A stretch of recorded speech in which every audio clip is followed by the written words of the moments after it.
Perang Diponegoro, apa itu? Aku juga nggak tahu nih. Kira-kira latar belakangnya apa ya? Daripada bingung, mending kita langsung ke pembahasannya aja yuk. Perang Diponegoro atau Perang Jawa adalah sikap Pangeran Diponegoro yang tidak menyetujui campur tangan Belanda dalam urusan kerajaan. Di sisi lain, kerajaan seakan tidak berdaya menghadapi campur tangan politik pemerintah kolonial. Namun, kalangan keraton justru hidup mewah dan tidak memperdulikan penderitaan rakyat.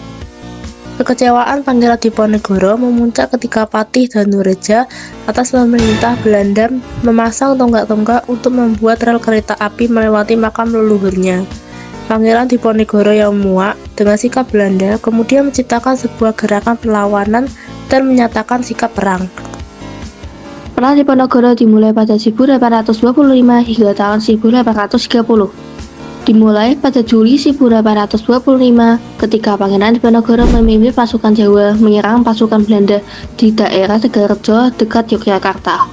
Perang ini menandai dimulainya perang gerilya yang berlangsung selama 5 tahun. Pangeran Diponegoro menggunakan strategi perang gerilya untuk melawan pasukan Belanda. Pasukan Jawa melakukan serangan mendadak kemudian menghilang dalam hutan atau desa-desa, membuat pasukan Belanda kesulitan mengejar.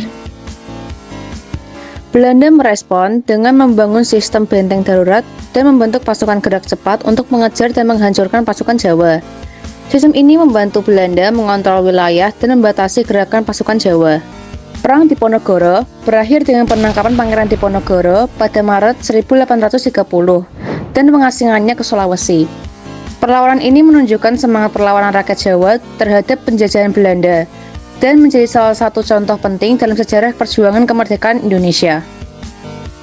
Ada beberapa dampak dari perangnya Diponegoro. Yang pertama, menelan korban tewas sebanyak 200.000 jiwa penduduk Jawa. Yang kedua, menelan korban tewas di pihak Belanda berjumlah 8.000 tentara Belanda dan 7.000 serdadu pribumi. Yang ketiga, ada kekalahan peperangan Diponegoro yang menegaskan penguasaan Belanda atas Pulau Jawa. Yang keempat, ada raja dan bupati Jawa tunduk kepada Belanda.